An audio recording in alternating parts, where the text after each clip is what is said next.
Very struggle. கன்னிராசிக்கு அப்புறம் வேறு எப்படி இருக்கும்? என்னங்க போங்கங்க. பவித்ரா எல்லாம் கொடுத்துட்டீங்க. நியூ ஜாப் இன் மேரிட் எப்போ? 7:5:98 9:48 AM டைப்பிங்.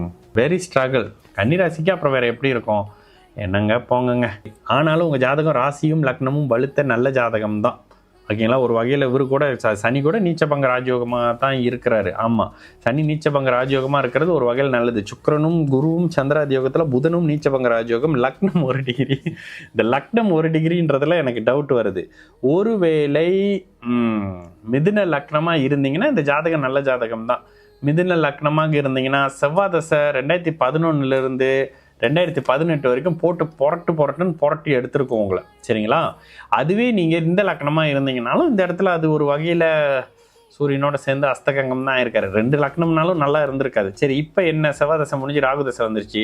ராகு தசை உச்சனுடைய வீட்டில் இருக்காரு, குருவினுடைய பார்வையில் இருக்காரு. மிதுன லக்னமாக இருந்தால் அந்த ராகு தசை நல்லாயிருக்கும். ரிஷப லக்னமாக இருந்தீங்கன்னா இந்த ராகு தசை தாயாரை டிஸ்டர்ப் பண்ணி பலன் சொல்லும். இதனால தான் சில இடத்துல இந்த நேரம் ஏன் முக்கியம் அப்படின்னு சொல்கிறோன்னா இந்த இடத்துல தான். சரி, நீங்களே சொல்லிட்டீங்க ரொம்ப ஸ்ட்ரகிளாக இருக்கிறீங்க அப்படின்னு. தாயாருடைய அமைப்பை வச்சு இதை கொஞ்சம் முடிவு பண்ணிக்கலாம். அதே நேரத்தில் சந்திரன் வளர்பிறை சந்திரன் தான். அப்படியே ஒளியை நோக்கி போகக்கூடிய அமைப்புகளை தடுக்கி விழுந்தால் இந்த அமைப்புகளில் உத்திரம் அஸ்தம் சித்திரையில் வந்துருவார். ஆமாம், அப்போ ஓரளவுக்கு நல்ல ஜாதகம் தான். இப்போ கஷ்டப்படுறது ராகு தசை. ராகு உச்சனுடைய வீட்டில் இருக்காரு. ரிஷப லக்னமாக இருக்க வாய்ப்பு கூடமா கொஞ்சம் பின்னாடி போகிற மாதிரி இருக்கும். கொஞ்சம் பின்னாடி அமைப்புகளில் இருக்கிற மாதிரி இருக்கும். ரிஷப லக்னமாக இருந்தாலும் லக்னாதிபதி உச்சமாக இருக்கிற ஜாதகம் தான். மிதுன லக்னமாக இருந்தாலும் லக்னாதிபதி நீச்சபங்க ராஜயோக அமைப்புகளில் 35 43 வயசுக்கு பிறகு உயர்நிலையில் வரக்கூடிய அமைப்பு. கல்யாணம் எப்போன்னு இப்போதைக்கு கேட்காதீங்க. 5ஆம் பாவகத்தை சனி செவ்வாய் முதலில் பார்க்குறாங்கன்றனால இந்த ஜாதகத்துக்கு திருமண அமைப்பு இப்போ இல்லைம்மா, தயவு செஞ்சு கல்யாணத்துக்குள்ளே போகாதீங்க. 5ஆம் பாவகத்தை சனி செவ்வாய் பார்த்தாலும் குருவும் பிற்பகுதியில் பார்க்குறாருன்றனால ஆண் வாரிசு பெண் வாரிசு 5ஆம் அதிபதி உச்சம்ன்ற அமைப்புகளில் மிதுன லக்னம்னு பலன் சொல்கிறேன். உச்சம்ன்ற அமைப்புகளில் நல்ல வாழ்க்கை அமைப்புகள் இருக்கக்கூடிய ஒரு ஜாதகம் தான். இப்போதைக்கு ஒரு 3 வருஷத்துக்கு கல்யாணம் பேச்சே எடுக்காதீங்க. உங்கள் ஜாதகம்லாம் கல்யாண அமைப்புகள் தள்ளி பண்ணுறது தான். 32 33 வயசுக்கு பிறகு தான் கல்யாணம். இப்போ கல்யாணம் இல்லைங்க. கண்டக சனி இப்போ நடந்துகிட்டு இருக்கு கன்னிராசிக்காரங்களுக்கு. அடுத்த அஷ்டம சனி வரப்போகுதுன்ற தாக்கம் உத்தர நட்சத்திரக்காரங்களுக்கு முதல்ல இருக்கும்.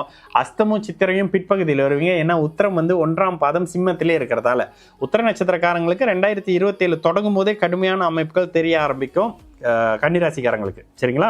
அப்போ இது அஷ்டம சனியினுடைய தாக்கம்ன்றதுனால இருக்கிற வேலையை பார்த்துக்கங்க. ஆர்கியூமெண்ட் பண்ணாதீங்க, பிடிவாத அமைப்புகள் பண்ணாதீங்க, வாக்குவாதங்களை தவிர்த்துக்கிட்டு என்ன நடக்குதோ ஒரு ஃப்ளோவில் போங்க. ஆனால் என்ன, இந்த நேரத்தில் மனசு கட்டுப்பாடு இல்லாமல் இருக்கக்கூடிய சில அமைப்புகள் இருக்கும். இந்த ராகு தசை அப்பா கிட்ட கொஞ்சம் ஒரு தள்ளி போகக்கூடிய அமைப்பு சில விஷயம் பண்ணும். இதை மட்டும் பார்த்துங்கம்மா.